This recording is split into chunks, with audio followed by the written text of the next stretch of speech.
Hi කොහොමද ඔයගලන්ට හැමෝම හොඳින් ඉන්නව නේද? ඉතින් මම අදත් ඩේ ව්ලොග් එකක් අරන් ආවා. ඉතින් මගේ channel එක subscribe කරන්න කියලා හැමෝගෙම ඉල්ලනවා. මේ මගේ බබා දෙන්න උදේ කෑම එක මම හදන්නේ. හැමදාම පාන් දෙන්නේ පොඩි බබාට. අර ඉඳලා හිටලා ඉතින් පාන් පෙත්තක් දෙනවා අය ආසයි කන්නත්. මම නම් අද උදේට කොල කැඳි එකක් තමයි බොන්නේ. ඒක බීලා කොහොම හරි ඉන්න try කරනවා දවල්ට වෙනකන්. බැරිම වුණොත් බිස්කට් එකක් කාලා කොෆි එකක් වගේ බොනවා. මොකද මම දැන් මගේ බර ටික අඩු කරගෙන යන ගමන් ඒක නිසා මම බර දේවල් කනවා අඩුයි දැන්. හරි ඉතින් දාන්නේ මෑතුව දවල් වෙලා. ඉතින් මම දැන් දවල් උයන්න ගත්තා. මට හිතුණා අද හාල් මාස ටිකක් හදලා කන්න ඕන කියලා.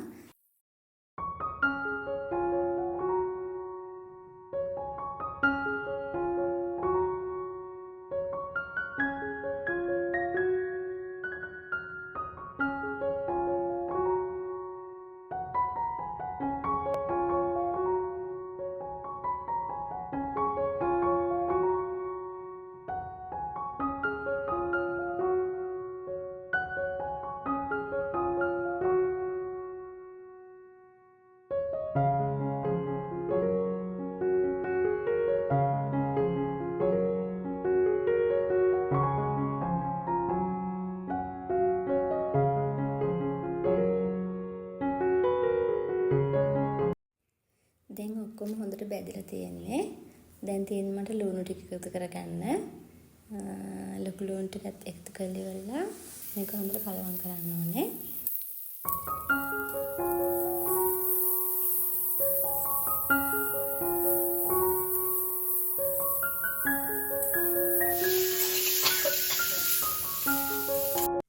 මම අද හාල් මාස් එක හදන්නේ අලත් එකතු කරලා අල ගෙඩියක් වගේ ගත්තේ මම. අරගෙන චූටියට මේක කැපුවා. කපලි වෙලා මේ හාල් මාස් එකට එකතු කරගත්තා. මෙහෙම හදලා බලනකො හරිම රසයි. මම හරි ආසයි මේ විදිහට කන්න.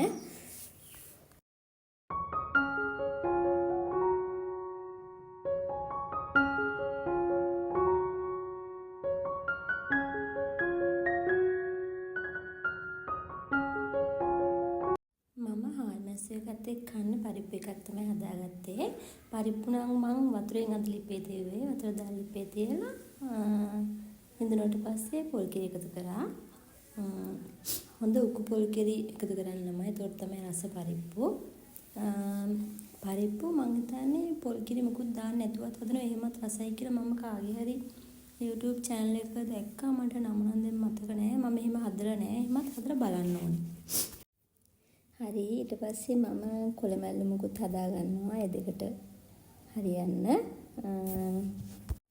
මේකේ කොළ වර්ග දෙකක් එකතු කරා මම. මුගුණු වෙන්නයි පැෂන් කොළයි. ගෙදර තිබ්බ පැෂන් වල එකෙන් කොළ දෙක තුනක් කඩාගත්තා. ඉතින් එහෙම හදලාත් බලන්න ඒ දෙක දාලා හදුවමත් හරිම රසයි ළමයි. හරි ඒක නම් මම චුට්ට වෙලාවයි තියෙන්නේ. කොළ පාට හැමම තියදී ඒක ලිපෙන් බා ගන්නවා. දැන් ඉතින් හැමදාම වගේ ගත්ත භාජන ඔක්කොම සෝදනවා මම වෙන ගමම.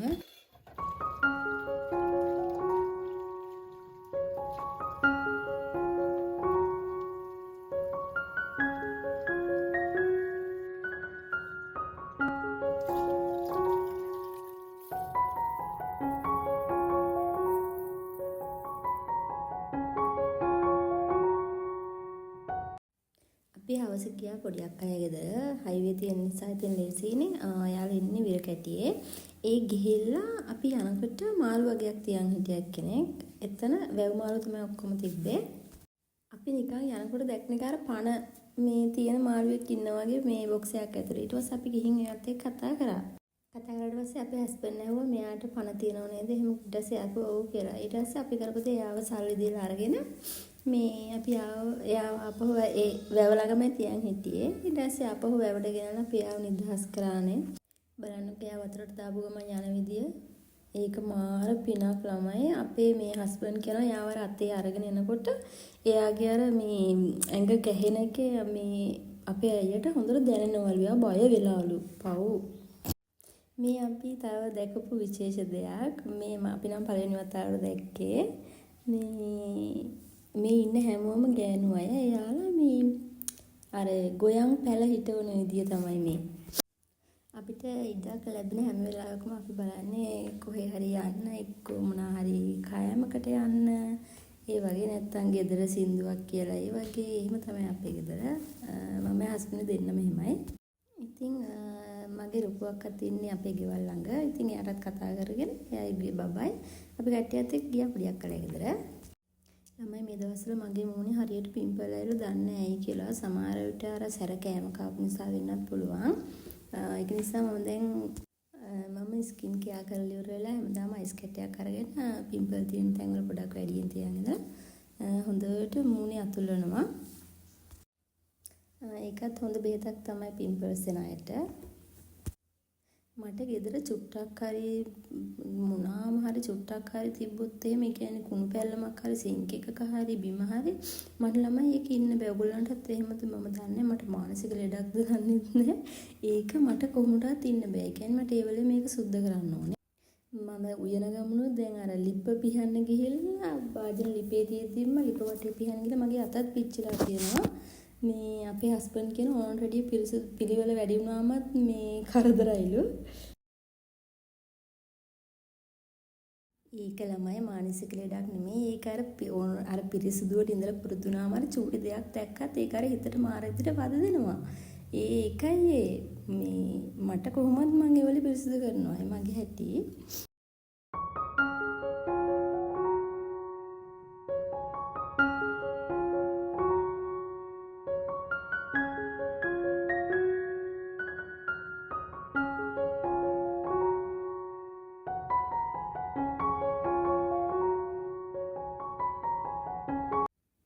හරි ඉතින් මේ රෑට උයපේව මම රෑට චිකන් එකක් හදන්න ගත්තා. අර එහා පැත්තෙන් අඹ පිඟානක් තියලා තියෙනවනේ. ඒ අපි පොඩියක් කරලා ඉඳලා ගෙන ආපු අඹ. හරි ළමයි මම රෑට චිකන් එකක් හදනවා. චිකන් එකට තුණු පහ ටික ඔක්කොම දාලා හොඳට අත ගාලි වෙලා පැත්තකින් තියලා තියෙනවා ටිකක් වෙලා. විනාඩි 20ක් විතර මම කොහොමද හැමදාම චිකන් හදලා ඉස්සෙල්ලා මේක තමයි කරන්නේ. සමහර දවසට තෙල් ලිපේ තියලා ඉවරලා තෙල් එකට මේ ඔක්කොම දාලා ඊට පස්සේ චිකන් එක දාලා එහෙමත් හදන දවස් තියෙනවා. මෙහෙමත් හදනවා. මම කිව්වනේ ඔයගලන්ට මගේ weight loss journey එක ගේනවා කියලා මම ඔයගලන්ට. ඉතින් ඒක ලබන සතියේ දවසක මම ඔයගලන්ට මේ ගේන්නම්. දැන් මගේ pregnancy එකේදී තිබ්බනේ 71ක් බර. එතකොට මම දැන් මම 57ක් වෙනකන් අඩු කරගෙන තියෙන්නේ. ඉතින් ඒකේ කාපු බීපු දේවල් කෑවේ බිව්වේ කොහොමද ඒව මම කියන්නම්. මොකද මම මේ වීඩියෝ කරගෙන නැහැ. මම කියන්නම් ඔයගලන්ට අදහසක් ගන්න පුළුවන් එකකින්.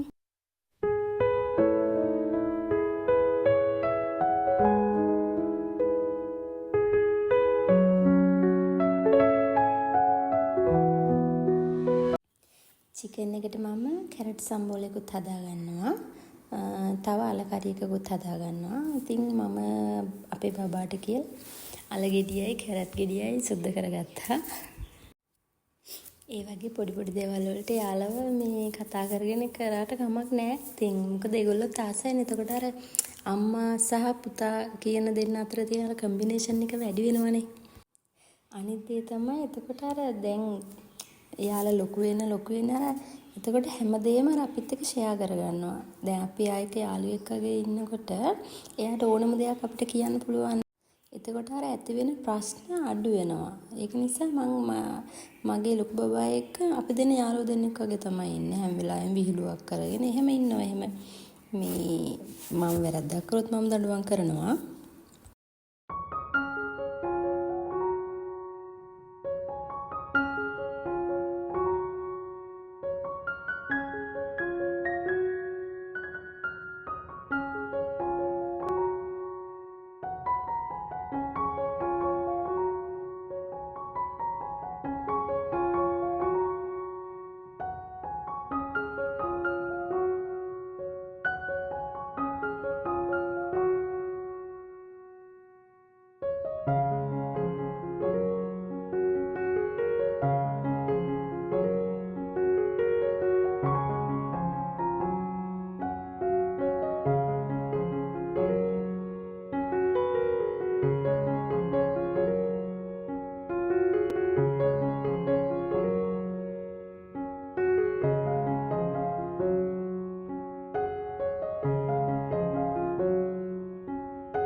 හරි මම දැන් අලේක ලිපේ තියාගන්නවා.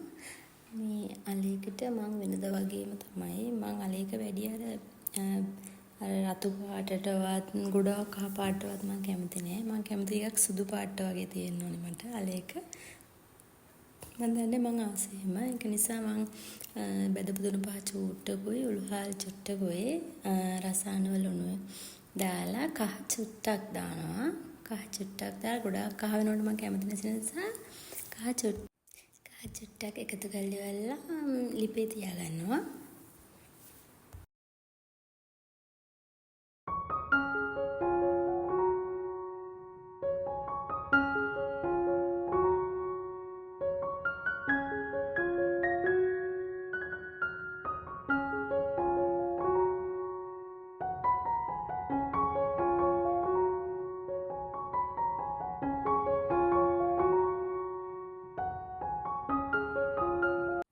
අලේකට මම කුරුඳු පොතු දෙක තුනකුත් එකතු කරගන්නවා. එතකොට අර සුවඳයිනේ සුවඳ වගේම රසයි එක දැම්මම. දැන් මම අර මැරිනේට් කරගත්ත චිකන් එක හදාගන්න යන්නේ. මුලින්ම තෙල් චුට්ටක් ලිපේ තියාගන්නවා. අපේ ගෙදර මම වැඩි තෙල් දාන්නේ ළමයි. මගේ හස්බන්ඩ්ට කොලෙස්ටරෝල් තියෙනවා. ඒක නිසා මම තෙල් සාමාන්‍ය ප්‍රමාණයට තමයි දාන්නේ. මේ වීඩියෝ එක බලන කවුරු හරි ඉන්නවා නම් මේ කොලෙස්ටරෝල් වලට ඔය ගොඩ වෙදකම් කරන්න. ඒ කියන්නේ ගෙදර මොන හරි හදාගෙන බොන දෙයක් හරි කන දෙයක් හරි කොහොම හරි කොලෙස්ටරෝල් පාලනය වෙන මොන හරි දේවල් දන්නවා නම් මට කමෙන්ට් එකක් දාන්න. ඉතින් ඊට පස්සේ රත් වෙච්ච තෙල් එකට මම දානවා සුදු ලුණු අබ එතකොට ලොකු ලුණු ඊට පස්සේ ඒකටම දානවා රම්පි කරපිංචා ඒ ටික දාලා වෙලා හොඳට බැදෙන්න දෙනවා ටිකක් වෙලා කලවම් කරලා චුට්ටක් වෙලා තෙලින් බැදෙන්න දෙනවා.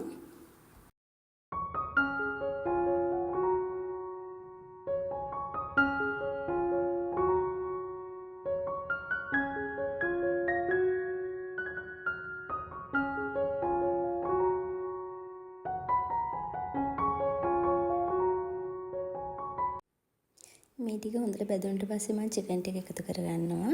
චිකන් ටික විනාඩි 20ක් විතර තිබ්බ නිසා අර මේ රසයි ගොඩක් රසයි. ඒකට අර 3-5 ඔක්කොම අල්ලලානේ හොඳට චිකන් ටිකට. ඉතින් චිකන් ටික දාගෙන වෙලා මම මෙහෙම වතුර දාන්න නැතුව මම මෙහෙම මේක වහලා තියෙනවා විනාඩි 5ක් විතර අඩු ගින්දරේ වහලා තියෙනවා. එතකොට අර ඒකෙන්ම එනවනේ වතුර හැදෙනවනේ මස් එකෙන්ම. ඒකෙන් චුට්ටක් කළා එහෙම තැම්බෙන දීලා තමයි මම වතුර එකතු කරන්නේ මේකට.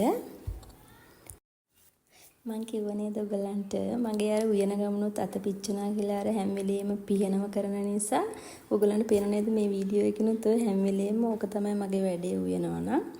මේ මන් දන්නේ ඒක අනිත් අයට කොහොමද දන්නේ මට නම් අර චුට්ටක් හරි මේ පේන කුණු පොඩක් දිනුනා මට ඉන්න බෑ.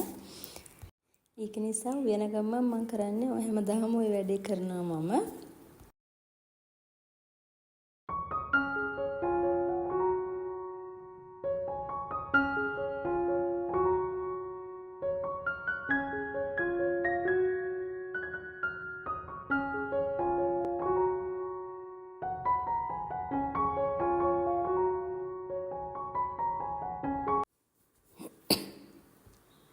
හරි මේ තියෙන විනාඩි 5කට 6කට විතර පස්සේ මගේ චිකන් එක මම දැන් මේ වෙලාවේ මේකට වතුර එකතු කරගන්නවා. දැන් අර ඒක චුට්ටක් විතර අර මේ තැම්බෙලානේ තෙල් එකෙන්.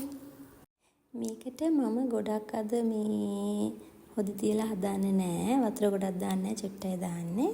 මොකද මං අලකරි එකකුත් හදා ගන්නවනේ. ඒකෙත් තියෙනවනේ හොදි. ඒක නිසා මම මේකට වතුර චුට්ටයි දාගන්නේ.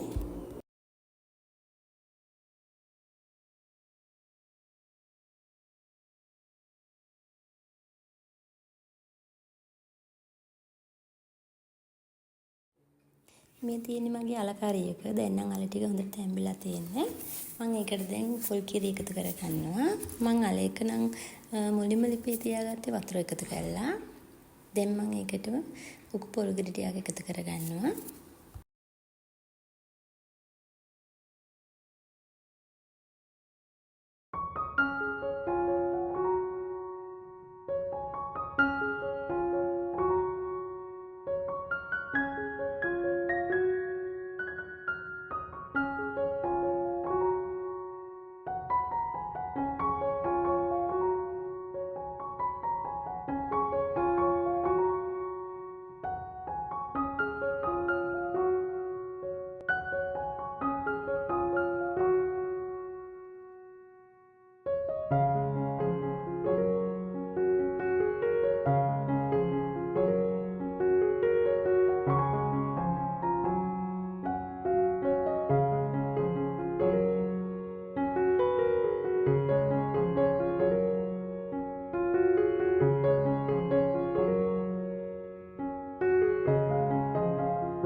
හදාගත්ත කෑම එක.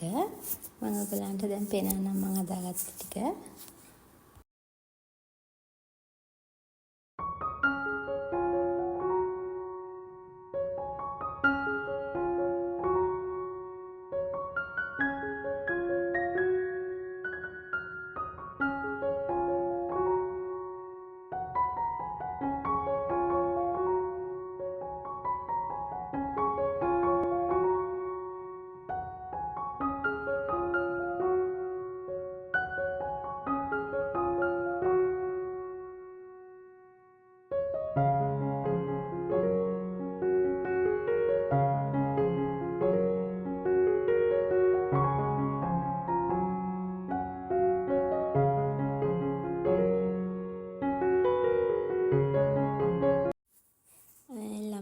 තියෙන්නේ මගේ මං කලින් තිබ්බ ෆ්‍රිජ් එක මොකුත්ම වෙලා නැහැ. හොඳටම හොඳ තත්ත්වෙම තියෙනවා. ඔය නම් මං ඇතුළේ මොකුත් හොදලා නැති නිසා එහෙම පේන්නේ. නැත්තම් හොඳට සුදුවට හොඳට තියෙනවා. හේතුවට පස්සේ මම මේ ෆ්‍රිජ් එක විකුණනවා. මේක තනිදොර ෆ්‍රිජ් එකක්. ඉතින් ඕන කෙනෙක් ඉන්නවා නම් මට කමෙන්ට් එකක් දාන්න. මේක මම 45කට වගේ දෙනවා. කිසිම ප්‍රශ්නයක් නැහැ. හොඳටම වැඩ හොඳටම තියෙනවා. කිසිම ප්‍රශ්නයක් නැහැ. මම දොර දෙකේ ෆ්‍රිජ් එකක් ගත්ත නිසා තමයි මම මේක විකුණන්නේ. මට තියන් ඉඳලා වැඩක් නැහැනේ. හැමදාම මම අර උයල ඉවර වෙලා මේක සේදුවට මට මේ මදි. මම ඒක නිසා කොහොමත් සතිය ටික දවසක් මේ ඔක්කොම මේ බ්‍රෂ් එකෙන් මදිනවා. මට චුට්ටක් හරි අරකුණු තියනවා නම් ඒක බලන්න හරි මමාරේ.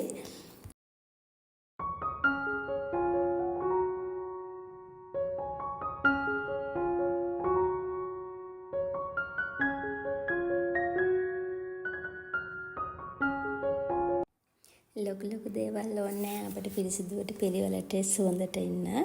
ඉතින් ඒක නිසා Tamanට තියෙන දේවල් වලින් ලස්සනට ඉන්න පුරුදු වෙන්න ඕනේ හැමෝම. මමයි හස්බන්ඩ් මැරි කරනකොට අපි ගෙයක්වත් හදලා තිබ්බේ නැහැ. අපි ඒක රෙන්ට් එකට තමයි හිටියේ. ඊට පස්සේ අපි දෙන්නත් එක්ක එමිට තමයි මේ ඉන්න ගෙවල් දොරවල් ඔක්කොම හදාගත්තේ. ළමයි මොන දේ කරන්නත් අපිට හිතක් විතරයි ඕනේ. හොඳ ශක්තිමත් හිතක් විතරයි ඕනේ. මොකද මම මගේ හස්බන්ඩ්ගෙන් තමයි මේ දේ හොඳටම දැක්කේ. එයා මාර උනන්දුයි. ඒ කියන්නේ මාර මේ හිතේ තියෙන්නෙම ගයක් හදාගන්න ඕනේ. ඒ වගේ දේවල් තමයි ඔළුවේ තියෙන්නේ. ඉතින් එයා තමයි ගොඩක්ම මහන්සිලා මේ හැම දෙයක්ම අපිට පොඩි කාලේ ඉඳලම තියෙනවනේ මොකක් හරි හීනයක්. ඒ කියන්නේ අපි හිතාගෙන ඉන්න දෙයක් මෙහෙම ඉන්න ඕනේ, මෙහෙම ඉන්න ආසයි, එහෙම හිතන් ඉන්නවනේ. ඒ මං හිතපු හැම දෙයක්ම මගේ දැන් මට හැබැයි කරලා දීලා තියෙන මගේ හස්බන්ඩ්. මට කියන්නේ කිසිම අඩුපාඩුවක් නෑ ඇත්තටම. මට දැන් තියෙන ලොකුම මේ හීනේ තමයි මගේ ළමයි දෙන්නට උගන්වන එක. මගේ බබාලා දෙන්නට. තවමත් එකම ආසාවක් තියෙනවා. ඒ කියන්නේ මම ඉස්සෙල්ලාම ආසාවෙන් ඉඳපු දෙයක්. ඒකට මම තව ටිකක් ඉගෙන ගන්න ඕනේ. ඉතින් මගේ පොඩි බබාට අවුරුදු 2.5ක් විතර එනකම් මම බලාගෙන ඉන්නේ මේ. එයාට අවුරුදු 2ක් වගේ වුණාට පස්සේ මම මේ වැඩේ පටන් ගන්නවා. මේ දවස් ටිකෙන් වැහැලා ඔන්න අද හොඳට පායලා තියෙනවා අවුල් වැටලා. ඉතින් මම ගෙදර තිබ්බ කොට්ට එතකොට පාපිසි ඔක්කොම ටික දැම්ම වේලෙන්න. මම වීඩියෝ එක අදට ඉවර කරනවා. හැමෝම පරිස්සමට ඉන්න. මාව subscribe කරන්න කියලා ආදරෙන් ඉල්ලනවා. ඉතින් හැමෝටම බුත් සරණයි. ආයෙ දවසක වීඩියෝ එකක් අරන් එන්නම්.